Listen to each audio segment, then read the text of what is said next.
Bonjour à tous et bienvenue à cette dernière édition de la semaine de la revue de la presse camerounaise. Le périple de ce matin, nous le démarrons avec le quotidien Capitaux Public Cameroun Tribune qui parle des 150 années d'existence du port de Douala-Bonabéry et c'est le Premier ministre qui ouvre le bal. Le chef du gouvernement, représentant personnel du président de la République, est arrivé dans la capitale économique hier pour lancer les festivités ce jour. La série d'inauguration d'équipements que va effectuer Joseph John Gouté matérialise l'implémentation des directives du chef de l'État visant à faire de cette place portuaire une référence en Afrique. Voilà une information à retrouver ce matin au complet en parcourant la page 2 du journal. Ce matin, la Nouvelle Expression nous présente le Cameroun comme la République des faussaires avec une administration gangrénée.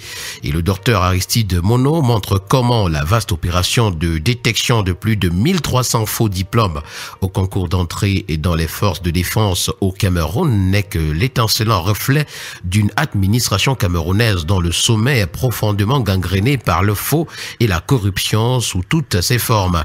Comme ces faux observateurs électoraux de Transparency International présenté à Mondovision au Camerounais à Yaoundé à l'occasion de la présidentielle de 2018. L'information ce matin est à retrouver à la page 3. Également dans les colonnes de la Nouvelle Expression ce matin, coalition, bulletin de vote et bien d'autres, le rappel du FCC à Atangandi est à retrouver. D'échéance, 5 ans de prison pour Sarkozy et puis revers de l'histoire quand la coalition internationale assassinait Kadhafi.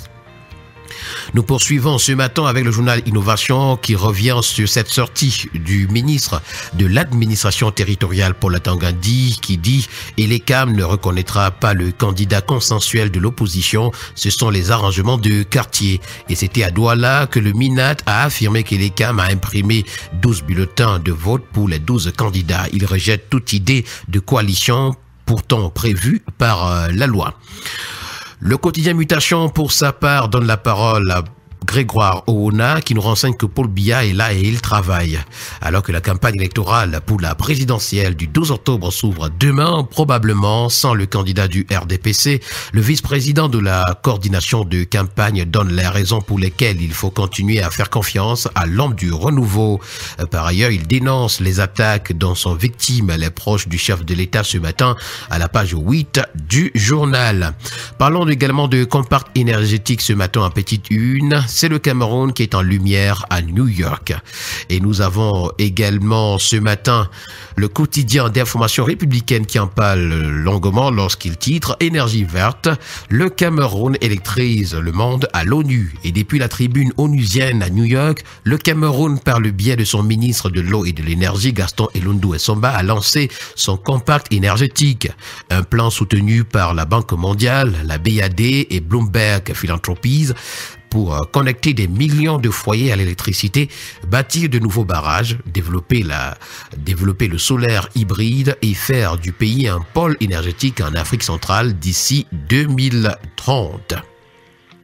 Nous poursuivons ce matin avec le quotidien bleu d'Amanmana Le Jour qui parle également de la présidentielle du 12 octobre et nous fait savoir que Boni Dachako soutient Biya. Le mania des médias camerounais estime que le Cameroun est un état complexe qui a besoin d'un homme d'État expérimenté à sa tête.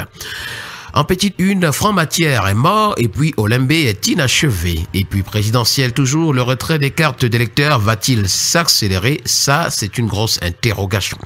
La présidentielle de 2025 est toujours affichée ce matin à la grande une du quotidien Vert Émergence avec le spectre du Moulinex qui plane. C'est Paul Atangandi qui tente de refroidir les ardeurs de l'opposition ce matin en page 5. Toujours s'agissant de cette présidentielle, le Cameroun de Paul Biya est-il une option? C'est une interrogation. Et Grégoire Oona, vice-président de la coordination de campagne du RDPC, répond à cette question dans une tribune à retrouver en page 10 du journal. Éboulement de terrain à Fumban, on en parle également avec une centaine de maisons détruites. Cameroun-Tchad dans cette coopération, c'est un accord de défense signé et puis jeunesse et paix, former les leaders en période électorale.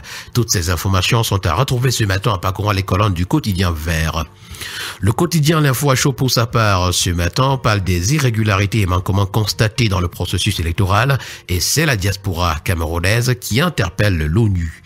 Il a fallu également du temps en haut de une ce matin et c'est la CIA TV qui reconnaît Anissé Ekane comme président du Manidem. Le premier quotidien économique de la zone CEMAC, l'économie qui parle d'offensive ce matin, nous fait savoir que la SEDEC assigne une première vague de banques devant les tribunaux. Les institutions financières font partie de celles qui jusqu'ici n'ont pas encore transféré les fonds dévolus à la Caisse des dépôts et consignations.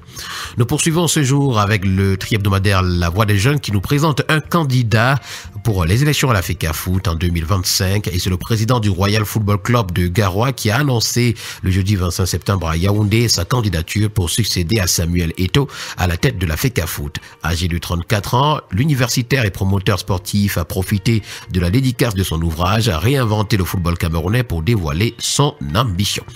Parlons de santé ce matin avec le quotidien Info Plus Santé qui s'intéresse à la mort par arrêt cardiaque et nous renseigne sur comment éviter le drame.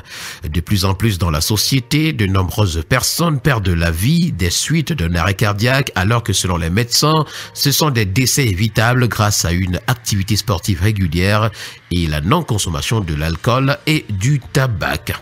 Hépatite B, c'est 680 cas détectés pendant ces vacances. Nous continuons avec conjoncture économique qui revient sur la bauxite de Minib Martap et nous fait savoir qu'Afriland First Bank a éjecté 28,5 milliards de francs CFA dans Canyon Resources. Avec la voix du consommateur, on parle du septennat de 2018 à 2025. Ce septennat nous a présenté ce matin comme le septennat de vie chère et d'inflation. Le gouvernement camerounais a procédé à 2 hausses successives des prix des carburants à la pompe en 2023 et 2024. Depuis lors, le litre de super coûte 840 francs CFA contre 630 avant, tandis que le gasoil est désormais vendu à 828 francs CFA contre 575 francs CFA. Entre inflation, délestage, route en piteux état, manque d'eau potable, les ménages au Cameroun trinquent davantage. Bafoussam également, Issa Tirom à l'espoir des populations et puis rentrée scolaire 2025, la FOCACO au chevet des démunis. Nous terminons le périple de ce jour avec le quotidien régional d'information du Nord Cameroun, l'œil du Sahel de Guibaï Guetama, qui, au sujet de la présidentielle de 2025, nous fait savoir que Marois est dans l'attente de Paul Biya. Voilà qui a permis de mettre un terme à cette sortie de la revue de la presse camerounaise. Merci à vous, chers auditeurs. Au plaisir de vous retrouver la semaine prochaine pour d'autres éditions. Mais d'ici là, bon week-end à chacun.